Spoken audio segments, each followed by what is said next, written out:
What is going on with you there as fathers. I'm actually speaking to fathers. If you are a father and you really, really believe that you're a father, then you need to find your way to be in TIP Academy. Honestly speaking, because it doesn't matter whatever you think you know, beautiful, bring your knowledge, come to TIP Academy so that you can meet other people also who know. And it makes it easier because this time we know that there's a popular saying that it takes a village to raise, a child. In other words, you don't raise a child alone. You need to be in conjunction with other useful people to be able to raise a child. So what are you waiting? You don't need to stay there. TIP offers you a lot of knowledge and practical knowledge to be able to know what to do, especially in this time. Parenting has never been difficult as it is this time. And I can tell you, TIP has made it much easier for me, especially having an ability to connect with your children. This is one of the most difficult things that, fathers have been having. It looks like our work is to go out there, make money, buy all the good things, give them a good apartment, buy a good car and pay their school fees and stuff like that. But it's beyond that. You need to connect to your children because this is the time we need to know what is happening in the life of our children and be able to help them and guide them. So this TIP Fathers Conference is very important. We attend it, but more importantly, make it a decision. Make a decision to be in TIP Academy, and God will bless you. Thank you, and God bless you. Long live TIP. Hello, this is Ebuka Ede, the voice coach. Hello, everyone. My name is Chizurum Bazwigwe.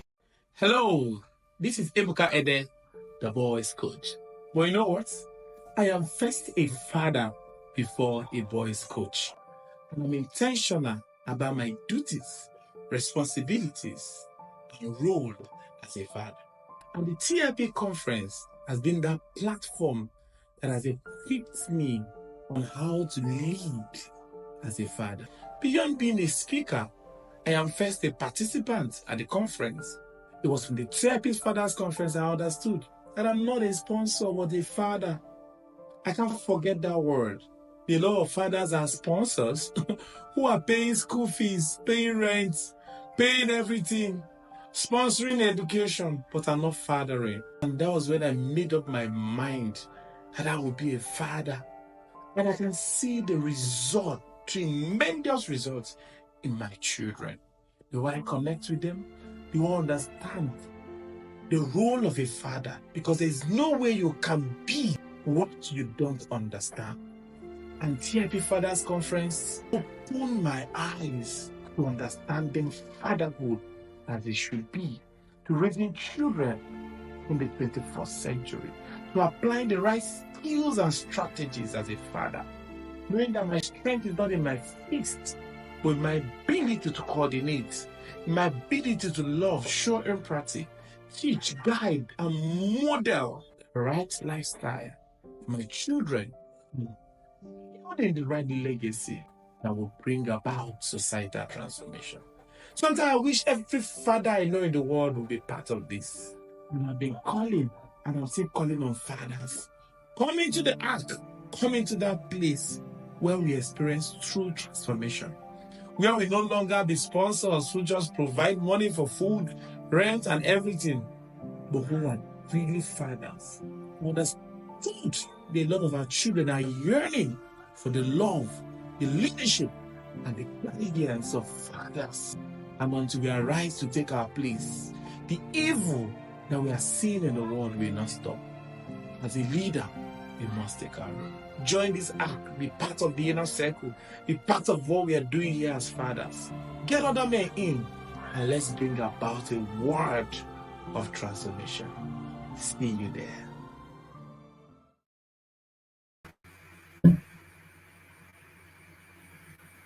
Hello.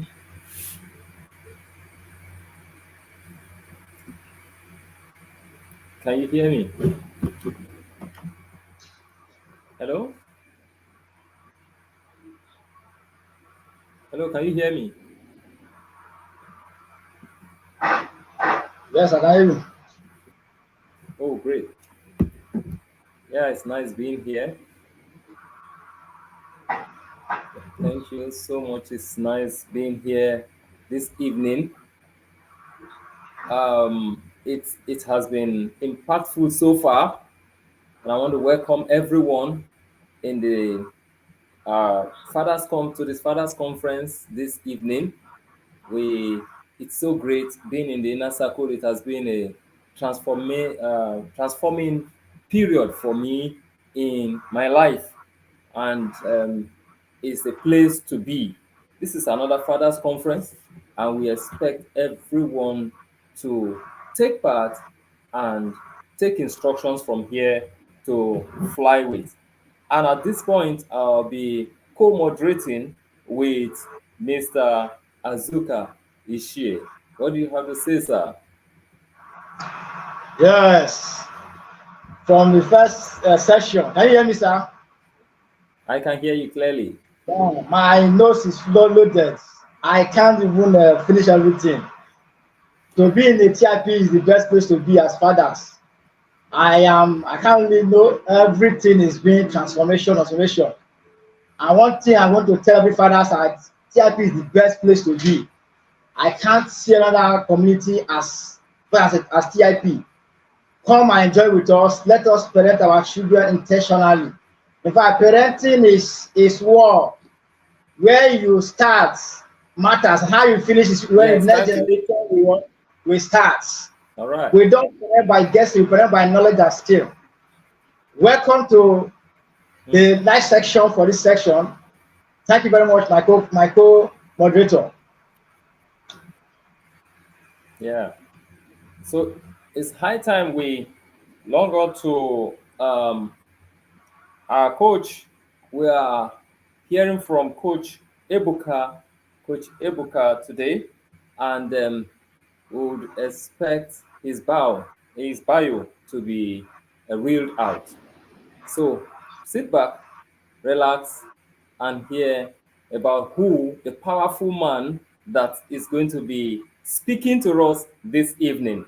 He is a powerful speaker, and in fact, alumni. He is our senior, and in fact, I dropped up for him. So we're expecting the bio of our able coach, the boys coach. Ebuka Obika Ede is a boys development coach, founder of the Save the Boys initiative and convener of Boys Leadership Academy. He is into boys development and youth mentoring. He does this through mentoring, coaching, and training them in life, leadership, and purpose. Also by acting as parent partner, he sees to the total development of boys and advocates for their well-being. He has certificates in emotional intelligence, teams mentoring, and organizational leadership. He is a graduate of sociology with MSc in organizational leadership. He also has certificates in non-profit leadership management course from the Lagos Business School. For over a decade, he has taught boys, teenagers, and youth in a unique, practical, and humorous way to learn personal responsibility, breaking and overcoming addictions, and leadership. He is a TEDx speaker and also speaks at youth conferences, seminars, schools, churches, youth and parent platforms. He offers consultancy services for individuals and families. As a way of sharing feedback from his experience with the boys, he convenes the Boys Leadership Academy, mentoring clubs for boys, project reformation for boys, and convenes the annual International Boys Conference as a platform to train boys and men on how to live positive and productive lives. He received the National Volunteers Award in 2020 on his work for humanity and listed among the top 10 finalists for Nigeria Diversity Awards.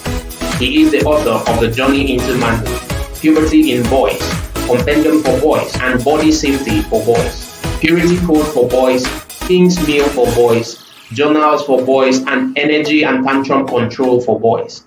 They are great resources for boys and young men. He is happily married to Ruth, and their union of 7 years is blessed with 2 biological daughters and 5 foster sons. Gentlemen and fathers, please with a powerful ovation, make welcome to the 2024 edition of the TIP Fathers Conference, Ebuka Obika Ede.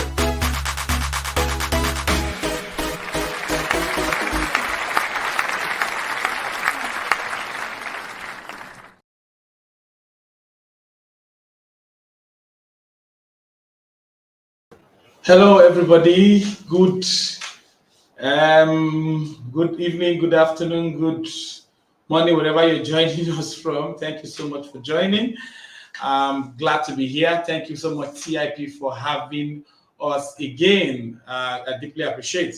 I want to first apologize. I'm not in town. I traveled for the program, and I'm in my hotel room. It's not really well lighted in the hotel room, but we just have to make do with what we have. We just have to manage, So I'm sorry about my lighting because the hotel is not really well lighted, but we are going to move on. All right, we move. No matter what, we move. Thank you so much, Mama Cathedra, my mama, my mentor, for this platform. I don't take it for granted. I don't take it for granted. And I want to thank every parent for joining. Thank you, Governor. Thank you, TIP team. We are grateful. All the fathers, I celebrate you. It's not easy being a father. It's a lot. It's a lot. Being a father in this economy is a lot. But we are pushing. We are still fathers. And we'll keep fathering. We'll keep doing the work of fathers. I want to celebrate all fathers. It's not easy being a father. And for joining this meeting, I deeply appreciate that level of humility and your openness to learning. The Lord reward you. All right, so this session I'll be talking about a very, very important topic. When I saw the topic, I said, Coach, why did Coach when they give me this topic? Beyond bloodlines, the impact of father figure and mentors in raising children. So in case you hear me talk a lot about boys, just not talking about children, by the virtue of my work, I say lots about boys. And just to the TIP team, just in case you stop hearing me at any point, please let me know. I have another device that I have as a backup just in case this doesn't work here since I'm not in town. So I believe the network here is going well. The beyond bloodline, the impact of father figure and mentors in raising children. I say, why did God give me this topic? We are still managing as fathers to even finish raising the one we have. And I'm seeing this topic, I say, oh Lord, what do I say? But as I started praying and researching, I saw that it is indeed the need of the hour. At the moment, I'm in Kaduna State to celebrate my boss, where I was working several years ago. Today his 50th marriage anniversary, so he's 50 years in marriage. I had to travel all the way to be with him. It wasn't convenient. You know why? Because of the impact that man made in my life. That man came into my life at a point where I needed help. You know, when people say they are going to work and they're always afraid, their heart is panting. But I'm going to work, I'm excited because I have a boss. I always say that my boss is the Jesus I saw every day. This man taught me humility. This man taught me composure. This man taught me the life of God. He was intentional about mentoring me. He was not just a boss, but a mentor. Until tomorrow. The last time I visited him a few months ago, he gave me books. He said, "Hey, make sure you read these books. I'm going to follow up with you. I want to know what you learned from these books."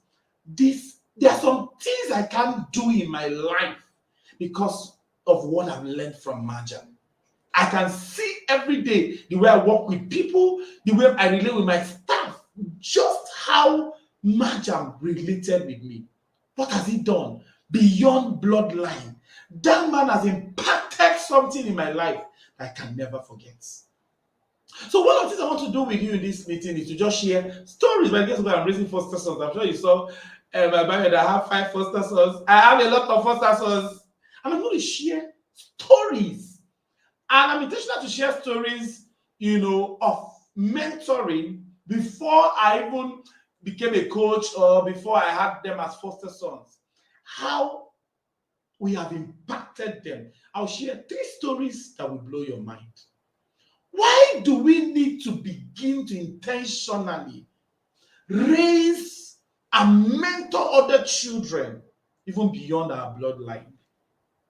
Then somebody will be like, coach, we've not finished the one we have. Like, I've not finished with my son that is like 10 people in one and 3 daughters, and we're talking about other children. It's important. And I will share stories and examples with you.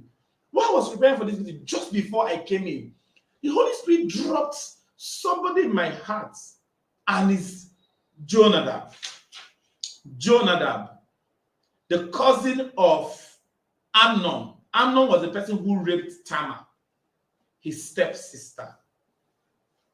Jonadab was like a friend, a cousin that was like a friend, who gave Amnon a counsel against the will of God. Let me tell you why God dropped that in the spirit while I was coming to this class. Amnon was having feeling for his sister, his half sister. And a cousin that was like a friend came and he told the cousin, and what the cousin could tell Amnon was, oh, you don't know what to do, pretend now, pretend that you're sick, tell your daddy that your sister needs to come and take care of you. And when your sister come now, and tell everybody to go and rape your sister. What? Such an evil counsel. I know what the Lord brought to my heart when I was coming to this meeting. When we are just focused, oh, me, my children, and I will let you know the reason why we need to begin to work on other people. We need to begin to intentionally mentor people. I'm talking to you tonight, and I want to focus even on other young boys and men. Why do we need to intentionally do that? Look at the shame that brought to a family because of the counsel from a cousin that lacked understanding of spiritual things, that lacked understanding of values, that lacked understanding of spiritual principles. And Holy Spirit told me when I was just about the community meeting, he said, if we are not intentional to equip the people he has brought around us, the effects that we have in our own family line, some of them can be destructive and bring about generational reproach, just like Jonadab did. So the call God is giving you is beyond your bedroom. It's a call to replenish, to multiply, to do great things. It's a call to nation. It's just beyond your children. It's a call. And the earlier we begin to understand and run with this call, the better family systems we begin to build. One boy with a wrong counsel almost ruined the family line. One boy, one friend, one cousin, we were not intentional to build, almost destroy the legacy of that family for life. Beyond bloodlines, who are you pouring yourself into? The second story that came, I was just telling my wife, this is what the Holy Spirit just brought to my heart while I was coming. I said, do you remember the story of Naaman, the house help? It was a house help that brought about the liberation of Naaman's leprosy. If that house help has not been impacted, if this man has not poured life, if this man has not been intentional to equip, to teach, to guide, he would have died a leper. But look at beyond bloodline, it took a girl that was not in his bloodline to rescue his life and his generation. The call is beyond your bedroom, man. We have a call. And so when I read that, when it came to my heart, I'm like, God, what will be the future of our family if we're just raising our children in our bedroom? What will be the future? What will happen to other children outside that are coming to introduce negative things that are truncating the foundations of what we are doing? What will happen beyond bloodlines? And while we are also preparing for this, I remember the story of Eli. With all that the children did, just look at how Samuel received the instruction. So even as he failed, Samuel was still able to drink from his life and carry a legacy. I was just seeing a deep light from that. beyond bloodlines. The impact on Samuel remained even after he failed in his own family. There's a lot God is calling us to. I want to share 3 stories from my personal experience with you. About 6 years ago, about 6 or 7 years ago, one of the things God brought to my heart one day, he said, "Look, I'm calling you to nations. There's a gross shortage of male mentors. There's a yearning in the heart of young boys looking for a man, even beyond their bloodline or family, they can look up to and understand." And that's why God gave me this task. And he said, "I want you to go. There are boys that are yearning. I'll share 3 experiences with you." One Sunday, so I told God, I was working as a teens teacher. I said, let my teens church be a mission field. Please give me the souls. Give me souls. Give me these boys. I want to impact them. Lord, I was praying. I wrote some of their names down, praying, interceding. One day, I was just going through my normal routine in church, and the Holy Spirit ministered to this boy. So I went to where he was sitting down. So I want to talk to you. How are you? Who are you? I want to be a friend. He gave me a very, very, very naughty attitude. You need to minister to this boy. After service, I met him. He was not. The next week, I saw him. He was always moody. So after much conversation, I said, "Okay, since you have been talking, and please, you can take my number." So he gave me his number, and I gave him my number. And I said, "Any day you need help, please talk to me. Any day you need any help, talk to me." I said, "Talk to me." Guess what? After a week, I got his name.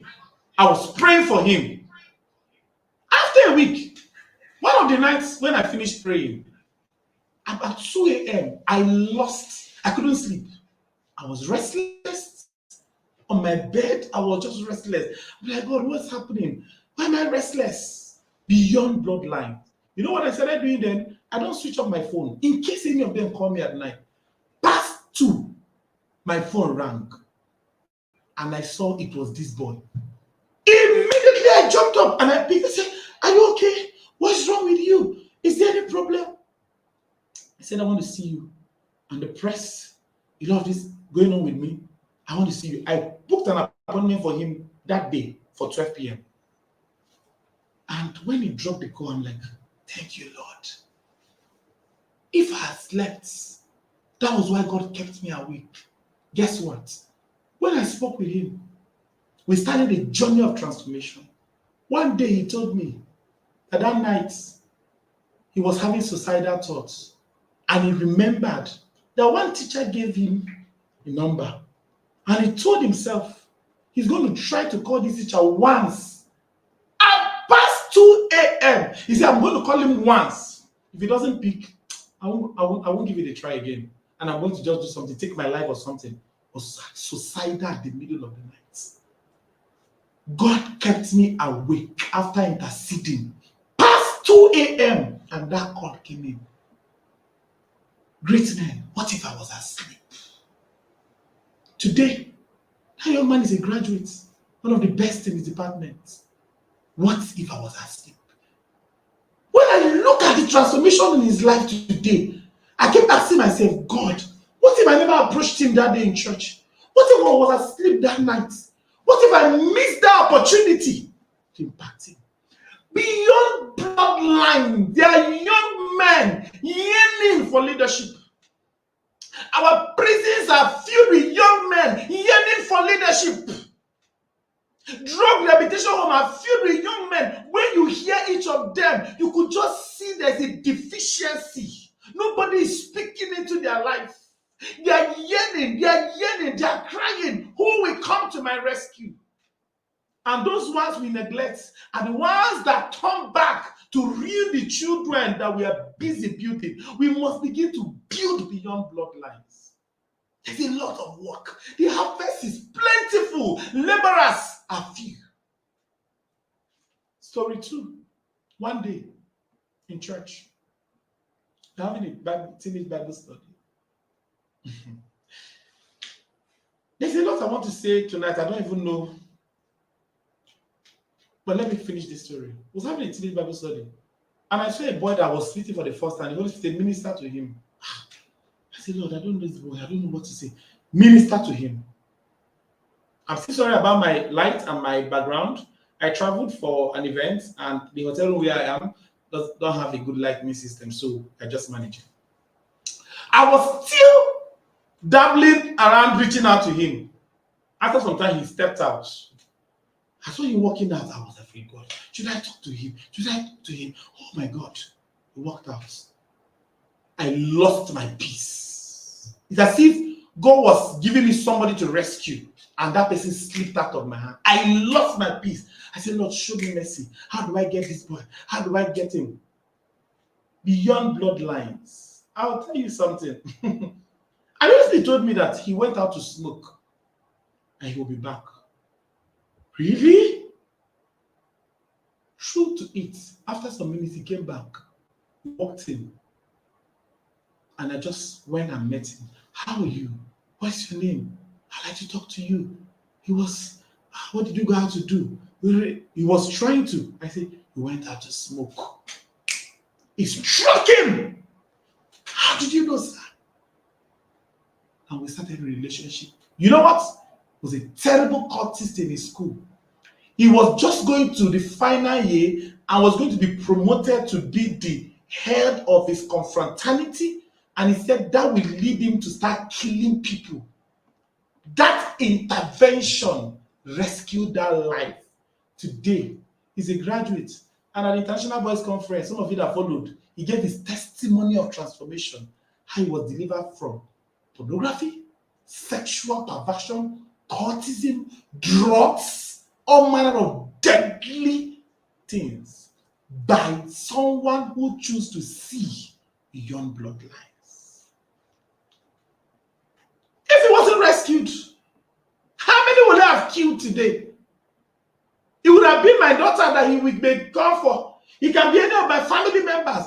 The armed robbers, the fraudsters that are not giving us rest, the evil happening, the kind of leaders that we're all complaining today are young men that yearn for leadership, but there was no man.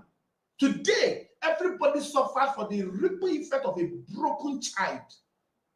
We must begin to raise children beyond our bloodlines. And I'll tell you what to do. Beyond bloodlines. What are you doing? When a lot of men are even afraid. I've not even finished my own household. I've not even raised my own.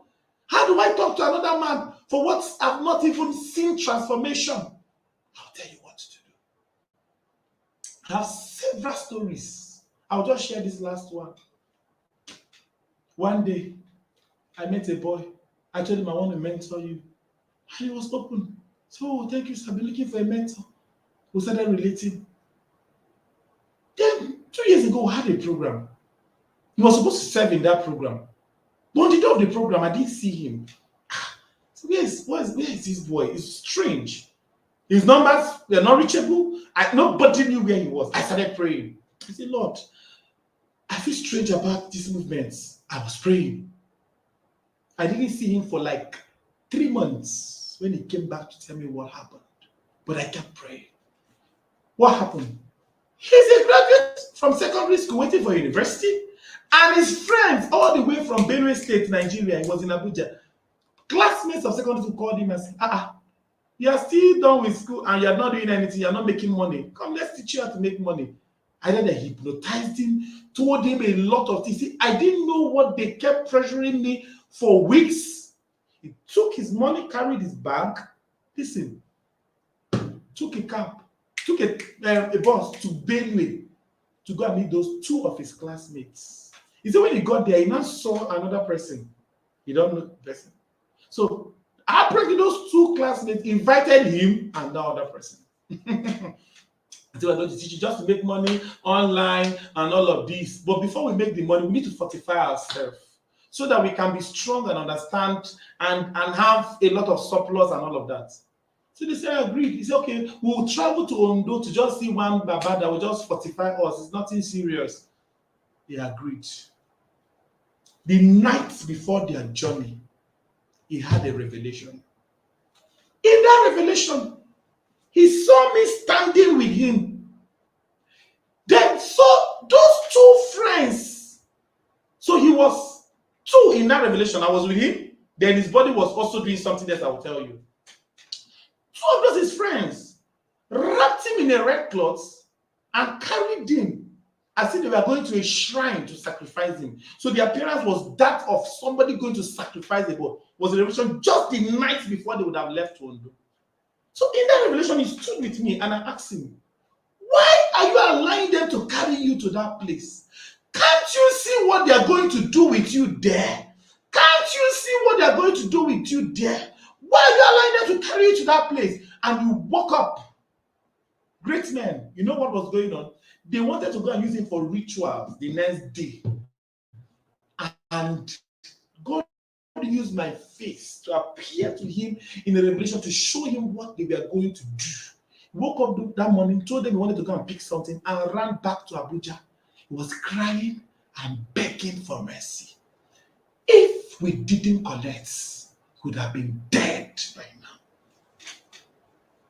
Beyond bloodline, these are potentials that have a great and significant impact in God's agenda. But why men slept, why men are just for me, myself, and my family, why men are not futuristic, why men are not seeing beyond the invisible, why men are not seeing, are not having foresight, why men slept, the enemy is so intense, and we are all suffering from the impact of broken people in the society.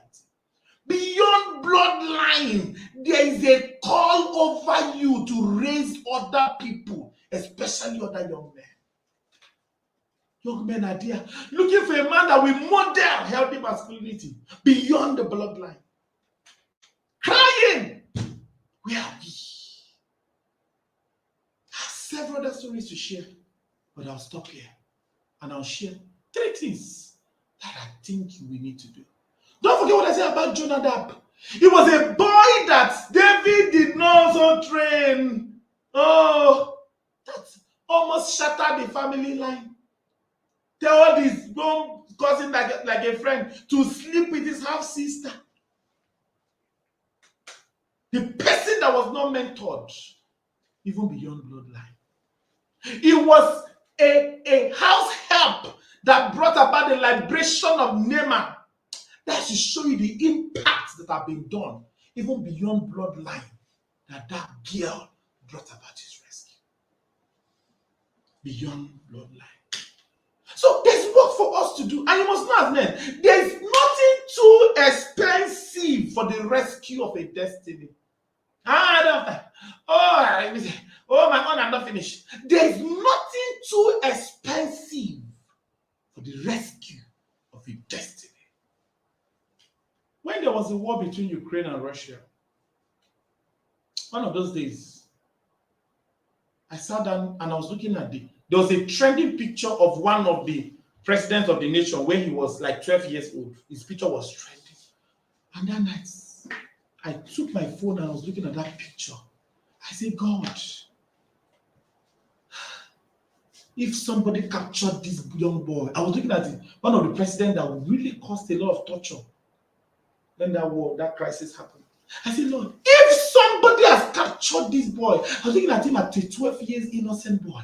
If a man has captured him to mentor, equip, to build him, will not be in this crisis. I was crying that night. I said, Lord, if there's any boy that will be raised to be a tyrant again, bring him to me. Bring that seed to me. Bring him. I will pay the sacrifice to rescue him. Because rescuing him means rescuing a generation. If we don't begin to mentor and build people beyond bloodlines, we'll get to a place where family is will go into extinction because we lack men who can lead. Why do we need to do this? Why do we need to be father figures and mentors that will raise children beyond bloodline? Why? Number one, is a command that God has given us. Multiply, replenish, build. Equip the earth beyond your bedroom is a command. God did not call you only to your children. He called you to nations. That's one thing God has been hitting me so hard. It's not so. If you cannot raise a nation, then you have not labored. I want to raise a nation. It's not only your child that will be the leader of the world and from the bedroom lead. It's a community. We are losing, and that's what we are losing that is bringing us to this crisis, where a community was raising a child. Now it's nobody's business. And the crisis is biting hard on everybody. It's a command. God commanded us to raise nations. And coach, we are talking recently, talked about, say, Gentiles shall come to your light, and kings to the brightness of your rising. And I'm saying, God, hey, I want to raise children that I said, I want to leave the realm of even raising children for Gentiles to come. Is king. So Gentiles will come to your light, but kings will come to the brightness of your rising. So beyond the coming of Gentile, there's an extra that needs to be done to bring kings. So I want to leave the realm of Gentiles coming. Is king, and God said, then you must rise. It's the brightness of your rise is a continuous test. You must keep rising beyond the ordinary, beyond what others are doing to attract kings. And until I do that, I have no rest. When I mean kings, presidents of nations will come to the brightness of my rising. I want to raise children in that capacity. In that capacity. Secondly, why must we raise children beyond the bloodline? Why must we mentor? Why must we become father figures? Secondly, to end the vicious circle of men. Yes, we're in a crisis. Rape today, family scatter tomorrow. This one happened today. The world is there's a gross shortage of responsible men in the world. Yes, we can't deny that. And the impact on family and the society is alarming. And just that your one son and two daughters, raising them is not enough. We must do more beyond the bloodline. We need an army to rescue our generation. It's an army. We need to raise an army. We need partnership. If not one person doing it will be overwhelming. When Peter was, when he caught the fish and the net began to break, he had to call for people because fishes were escaping. If we don't join hands, we will lose many that God has given us. The fish that God gave him, he needed partnership for them to survive. The children that God has given us that will become the light of the nation, we need partnership for them to survive. Beyond bloodline, we must begin to think beyond your bedroom. Some men don't have anybody they're mentoring. Nobody's looking up to you. Nobody. I'm overwhelmed. And sometimes I go to school to talk. One of the questions that hits me is when boys ask me, Coach, this thing you are telling us now, which man are we going to look up to become it? Who? Is a command. We must end the vicious circle of men. We must end the crisis. We need partnership to end the crisis. We need partnership like Peter so that we will not lose the fishes that God is giving us. We need partnership. If not, the net will break and the labor of the fishes that we are caught will just be in vain. He called for partnership. Number 3, why do we need this? Boys are yearning for leadership. I don't know how to say this. There's a yearning in the heart of boys for leadership. There's this hunger to be led. I'm talking about children, but I'm streamlining to boys, and I know why I'm doing that. I'm talking to men. There's this hunger to be led. There's this desire. There's this, I want to be led. I want to talk to you. Every day, I know the boys in my DM, I want to talk to you. So I want to give you reports. I want to tell you what happened. I want to tell you this. I want to tell they want to be led. Unfortunately, when there's no one to lead, they get to that point where they feel life leadership, being led is a mirage. It doesn't exist. So they get to that. Most of us understand it when they pass that stage, when they've not been led and they've been accustomed with living without being led. And that's how we bring about entitled men who don't listen to anybody. Because the time when there was a yearning, there was nobody. Boys desire to be led. But how will they be led when the leaders are sleeping? I've told you why we need to do this. And the last thing I want to tell you is, how do we do it? How do we do it? The power of your story. Your story is enough. One day, I was in the midst of some young men. I was talking about, how are you going through puberty? What's happening? And I told them how I watched the first pornography. Some men pretend as if they've never gone through anything in life. They grew perfect. You don't have any story. I told them how I watched the first pornography. How I was fasting and watched the pornography and broke the fast with masturbation. And I'll tell you the story. I can't tell you the impact that came from that conversation and the transformation that came to so many lives. That was just all, and that was access to their lives. I was fasting, my cousin brought a movie to play, and all of a sudden I came out of the room, and while he was watching the movie, when I came out, it was a scene where two people were kissing. Oh, I told him this was bad. I went back to the room. When he left, I went and slotted the CD. I forwarded to that place where they were kissing. And I watched. And how that filled my heart, and all manner of sexual desire. It was a tough journey for 2 to 3 years. I was struggling. In the midst of that, I had a friend that was a seminarian, and he was always talking dirty whenever I was around. And when they went to school and sent me a pornographic video, I was trying to settle this. That video came, boom! And God said, "Shebi, we are there enjoying the conversation." He sent you the video because he liked the gist he's giving you. I told him how I struggled for about 2 to 3 years because I was careless. Your story, the power of your journey is enough. Your story, beyond bloodlines, young men are yearning to hear your story. How did you go through your crushes? How did you fail? How did you struggle with masturbation? How were you helped? How also was your struggle with pornography? How were you helped? Where did you fail? The power of your story. Young men are waiting to hear, but every man they are seeing is a perfect man. And they were righteous all through life. So they can't connect. And because they are seeing perfection that is not in them, they can't relate. They can't connect. And they try other means to fill the vacuum. People say boys are secretive. No, they've not seen the truth. They've not seen truthful men who are vulnerable and open. Your story.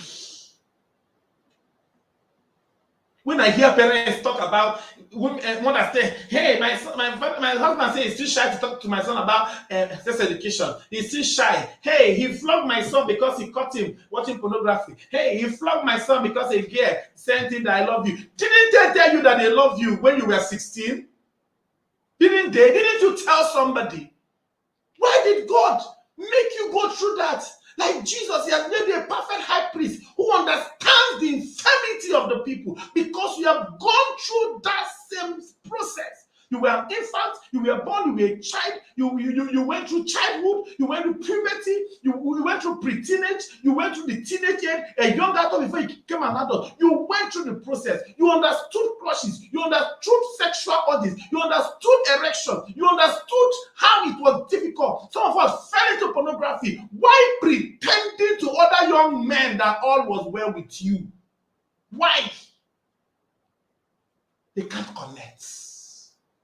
I don't know what to say. Your story, your failures. Not a perfect man, yet we're in a death crisis. of mentors. But all the men are perfect and they all passed the exam. They all succeeded. They didn't fail any exam. They were all the best in their class. The ones that failed have died. Stories. I don't think that I've been going on this conference that I try not to break us as men. To break us so that we can submit to him. And that's why God the prophecy in Zechariah, that in the end, he said, I will restore the heart of the fathers to the children, lest I destroy the land with a curse. So the problem we are facing is the disconnection between fathers, men, leadership, and the children. Because if the foundation be destroyed, what can the righteous do? Leadership. I say a lot of houses, a lot of families today, I call it a beautiful monster. No leader, no roof. Beautiful buildings without a roof. It's just like a beautiful woman and adorned in a beautiful apparel, but without a head. A lot of families are just beautiful monsters. Head is missing. Head is missing. Available but absent. Available but unproductive. Available but unresponsive. Available but unskillful. Available but unreceptive. Of what use? Beyond bloodline. I don't know what God is saying to me in this meeting, but he's speaking to me personally on a lot. Beyond bloodlines. I say, why? How? Share your stories. Share your stories. Position yourself to be used. Your pain, your failure, your process is a tool to teach. If I end here, I've preached enough. I've said a lot. Your pain, your process. Thank you for that scripture. I restore the heart of children to the father, and the father to their children, and the heart of children to the father, so that I will not come and smite the land with a curse. So what does that show us? That you, as long as you have refused to connect your heart to the children, you are the reason why the land is under a curse. So we should be held responsible for what is happening in the land. It's because we have not connected. Guys, that scripture is powerful. Is it less? So we are the reason. God is holding us accountable. Why is the land under a curse? Fathers, we are disconnected. So as long as we see chaos in the land, it means there's a disconnection between the fathers and the children. And that's the agenda of the enemy this time. Disconnect families, disconnect children. Because he knows the purpose of a man. The head is cut off. What you see the body? Disconnect them from the family. Disconnect them from their role. And that's why even as boys, there's a fight over the male seed. You know why? If I can get a boy, I can get a man. Because I keep saying a fool at 20, a fool at 40 was fighting a fool at 18. So if I get them as a teenager, I've gotten them as a man. If I've gotten them as a man, I've gotten the family. If I've gotten the family, I've gotten the society. Our role is so crucial. That means that the life of a society lies in our parents. What are we doing with it? Second thing I'll say, go for them. Don't wait for them to come. Go. I have hundreds of mentees. I went for them. I went for them. I want to be your mentor. I want to mentor you. I want to teach you. They have vesties ripe. There are boys that are yearning today that if you come and tell them, I want to mentor you, can we be friends? It's like saying they've won a lottery. They are yearning. There are young people out there yearning for leadership. Go for them. And three, and the last, go for training. Because you cannot pour old wine. You cannot pour a new wine into an old wine skin. It will burst. You need to sharpen your instrument. You need to know the right instrument to use for which. If not, if the only instrument you know is a hammer, everything you see, you'll be hitting. You will see every child as a nail, as a hammer to hit. You'll be bleeding on children that didn't hurt you if you have not healed from your own trauma. Beyond bloodline, children are yearning. We must understand this structure so that our families and nation will not be ambushed. Look at David. When they went to fight, he didn't leave the right structure. While on the battlefield, his family was ambushed and many killed. when we don't build the right structure, even in the battlefield, what we are trying to save is being punctured at home. That's why we are here to build structure. Beyond bloodline, as I close, great men, who are you mentoring? Who is drinking from your bowels? Who are you praying for? Who are you incubating? Who are you standing in the gap for? Who are you holding the hand of God for? Love, children are out there yearning for men. So it's time for us to arise and begin to say, God, who will you have me raise? Who is the young man you will have me transform? Who is the young lady you will have me build? Who is that family you will have me? This person you have given me, like Nehemiah's house help. How can I impact that life? Some of them hold the keys to your transformation, like Nehemiah's house help. Who? As I close, I'll share this last testimony of a boy I'm mentoring. Last year, summer, we mentoring actively, and he committed to sexual purity because he heard my story and my journey of purity. And he said, I'm going to stay. Last day, summer. Classmates, he discovered that they were having conversation one day. They told him that we all had sex. He's in grade 10. Only him in the class. Only he was the only boy that not. And they planned for him. During summer, they asked him, they're going to organize just a get-together for the boys in class. He should come around. I'm closing with this. And he came for that get-together. We prayed and asked him, go. No problem. Be careful and make sure you practice what we learn. We went there. And while they were there, he said some girls started coming in. He didn't know their range. As they were coming in, everybody was going to a room with a girl. He was not left alone with one girl. When he was not alone with the girl, he just stood up, stripped herself naked. I told him to stand up and resist me if you can. He said, Coach, thank you for impacting me.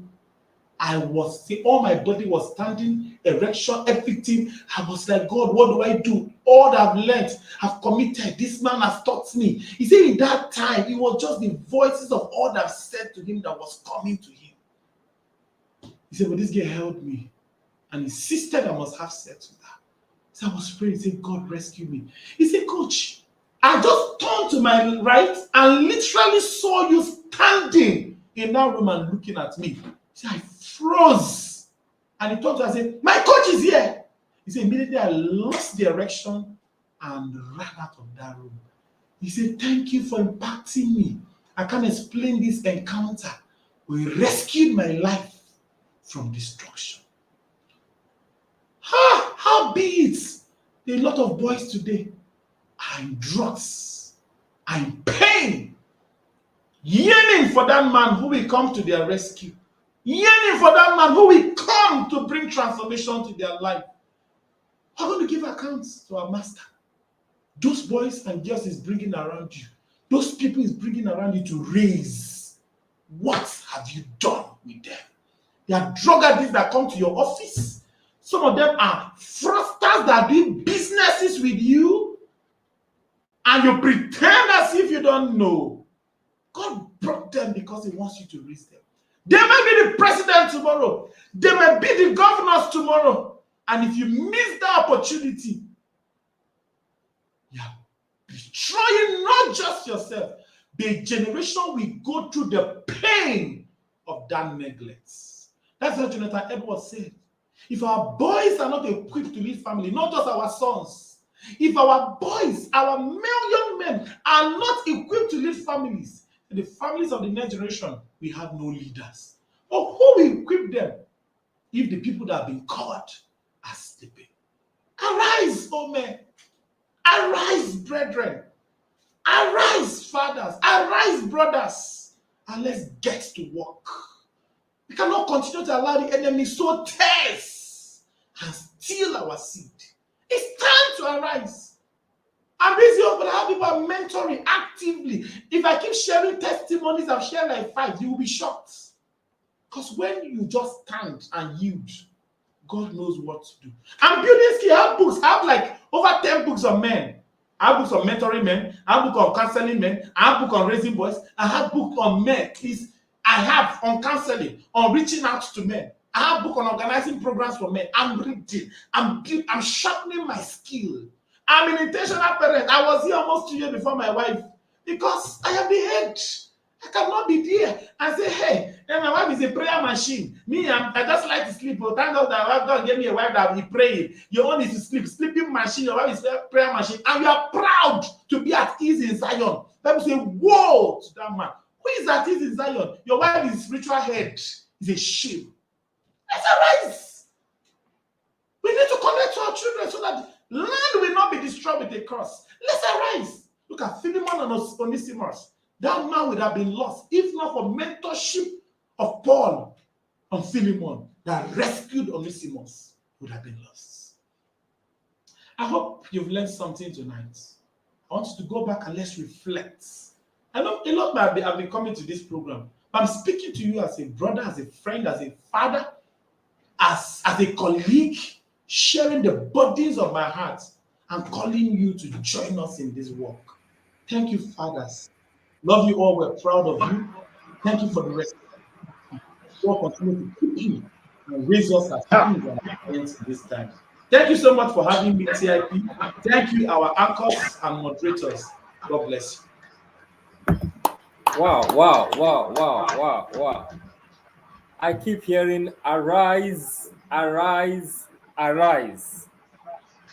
Be careful and practice all we have learned. Coach Ebuka, thank you so much. This is impactful. This is powerful. This is great. This is insightful. I can go on and on and on. In fact, the passion with which you are conveying these messages is wow. Thank you so much. It's so great. We have learned so much that we must be situational aware. We must have this situational awareness so that we will see souls around us that actually need help. There are people who need help around us. Did you hear it? Please continue to put the fire emojis in the comment section, because Ebuka has really nailed it so greatly. How are we going to do it? He has told us so much about that. They need our help. We have to go for them. We have to get trained, get skilled. And before I will call for your questions, I want to say, who is God putting? Is God putting your picture or your image in front of somebody just because you have helped? So we want to take our questions now, and I take that to our co-moderator. Please lead us in that question. Thank you.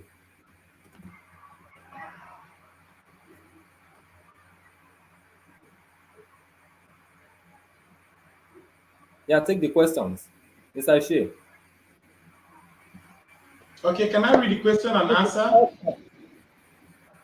Yes, you can read the question and answer, sir. Okay, so Thomas, that's where can we do a line of vulnerability to protect our children from our past experience, information, or do you advise age-appropriate vulnerability? Definitely, you can't tell a 5-year-old of what is not needed for his age or this. Okay, so definitely everything we said is, you know what is age-appropriate? What we are always saying that we should be true.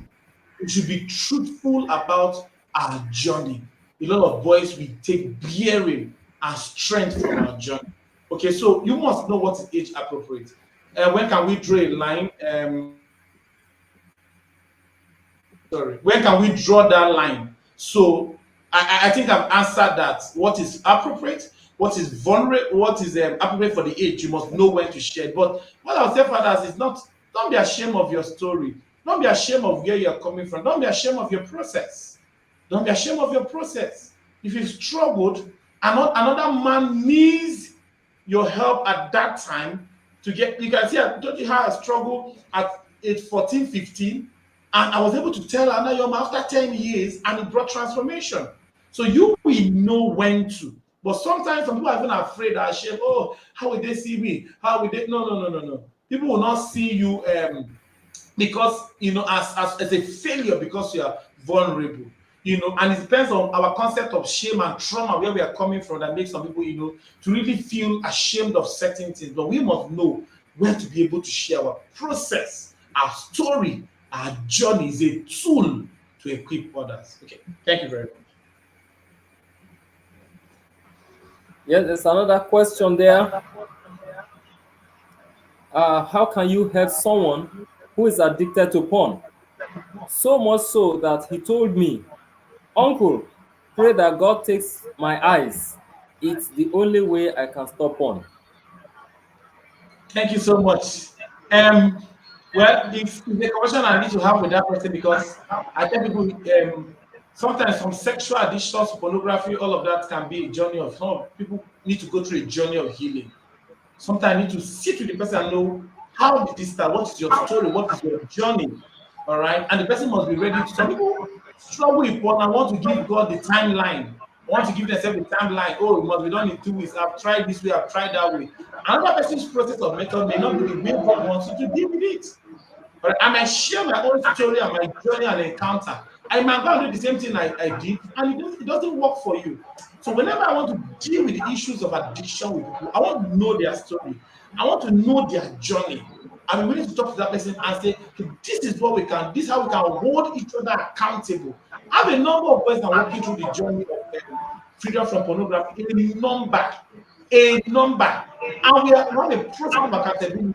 When we meet, we're asking, what did you do in the last few weeks? We put structures in place to put ourselves accountable. We're able to understand our triggers, what are the foundation. So there's a lot that needs to be done. It's a journey of healing that demands an accountability process that person stays committed to. Okay, so I need to hear your story to be able to tell you, this is what I feel you should do. Some people got into porn through abuse, sexual abuse and molestation. Some people got into porn through different means that the root, porn may just be a fruit and not the root of the issue. So we need to deal with that root so that they can express true freedom. All right. So I'd like to connect with that person personally to know your journey and how I can be of help. How do you help someone? Okay. Thank you so much. Go ahead, sir. How do you? Okay, yes, that's what I just answered. Yeah. Yeah, that's the one you just answered. My eyes. No, you don't need to plug your eyes. Some people are even deep into pornography without. I was counseling a boy yesterday who was struggling with masturbation, and it was, it's as if I've not heard it before. Okay, he's struggling deeply with masturbation, but he doesn't touch himself, and he masturbates. Some people might be addicted to pornographic issues without really watching, having deep issues on watching. Some people may not have watched for some weeks, but yes, they are still struggling because there's a mental picture. So you may plug out of your eyes, and the mental picture is still there, has not been dealt with. There. We need to deal with it from the roots, right? Thank you so much. But I want to let that brother know that you're not alone. You're on a journey, and healing is possible. Don't give up on the journey. Stay on the journey. Stay. Even when you fall, righteous fall several times, you stand again. Stay on the journey. Sinking time is praying time. Don't give up, no matter the fall. Stay on it. One day you look back and you won't see that monster. So I'm standing with you. I'm praying with you. I'm holding hands with you. And I know your liberation will come shortly. Sinking time is praying time. Thank you, Coach Ebuka. I don't know if you have any other question to for our coach to attend to. I want to say thank you, Coach Ebuka. It has been awesome. You so much. And let me just say this to a lot of men struggling. A lot of men are struggling. By the virtue of my work with boys, I discovered a lot of men are even struggling with pornography. A lot of the boys I counsel watch pornography in their father's phones. A whole lot. As if I have boys that saw their first naked picture, it's their father's nakedness. I don't know who the father is snapping and sending to anyway. Maybe it's a wife. I can't tell. So a lot of men are struggling, but we need to own up to our weaknesses. You cannot fight a battle another way of, and you cannot win a battle you're not prepared for. So we must own up to the fact that we are struggling. Men like accountability structures where they talk about what they go through. Have structures where we talk about our struggles, and it helps us. So I want to really pray and stand with every man who is struggling. Sometimes this thing would have silenced your voice. There's so much you want to do, but you look at your pain. your struggle, and you feel weak, you feel silenced, you feel helpless. But your voice cannot be silenced. You cannot allow that to silence your voice. I keep telling men, you rather die fighting than die as a coward. Because a living dog is better than a dead lion. Of what use is your tenacity as a lion when you are dead? So as long as there is life, there's nothing too lost that cannot be found. There's nothing too broken that cannot be fixed. Nothing.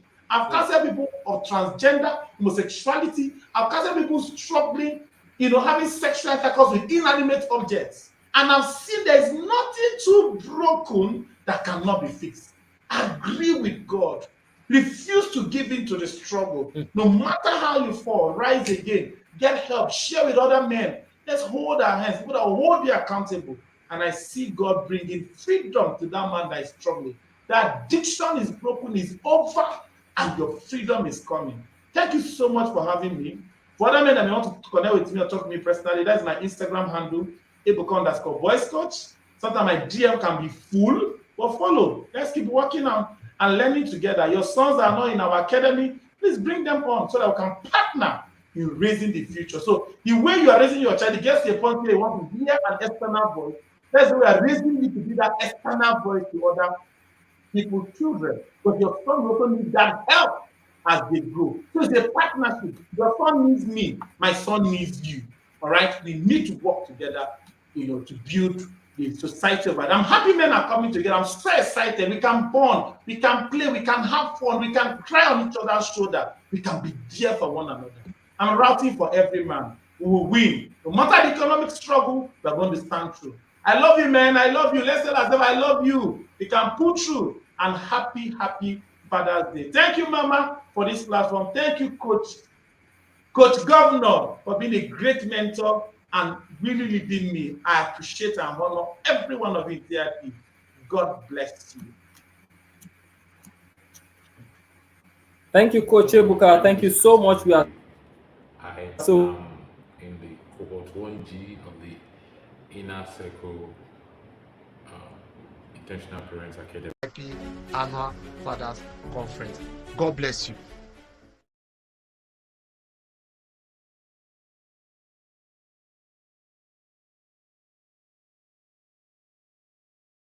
Hello, this is Ebuka Ede, the boys coach.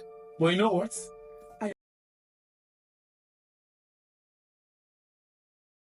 Hello, this is Ebuka Ede, the boys coach. But you know what? I am first a father before a boys coach. And I'm intentional about my duties, responsibilities, and role as a father. And the TLP conference has been that platform that has equipped me on how to lead as a father. Beyond being a speaker, I am first a participant at the conference. It was from the TLP Fathers Conference I understood that I'm not a sponsor but a father. I can't forget that word. A lot of fathers are sponsors who are paying school fees, paying rent, paying everything, sponsoring education, but are not fathering. And that was when I made up my mind that I would be a father. And I can see the result, tremendous results in my children. The way I connect with them, the way I understand the role of a father, because there's no way you can be what you don't understand. And TIP Fathers Conference opened my eyes to understanding fatherhood as it should be, to raising children in the 21st century, to applying the right skills and strategies as a father, knowing that my strength is not in my fist, but in my ability to coordinate, in my ability to love, show empathy, teach, guide, and model the right lifestyle for my children, building the right legacy that will bring about societal transformation. Sometimes I wish every father I know in the world would be part of this. And I've been calling, and I'm still calling on fathers. Come into the ark, come into that place where we experience true transformation, where we no longer be sponsors who just provide money for food, rent, and everything, but who are really fathers who understood a lot of our children are yearning for the love, the leadership, and the guidance of fathers, and until we arise to take our place, the evil that we are seeing in the world will not stop. As a leader, we must take our role. Join this arc, be part of the inner circle, be part of what we are doing here as fathers. Get other men in, and let's bring about a word of transformation. See you there.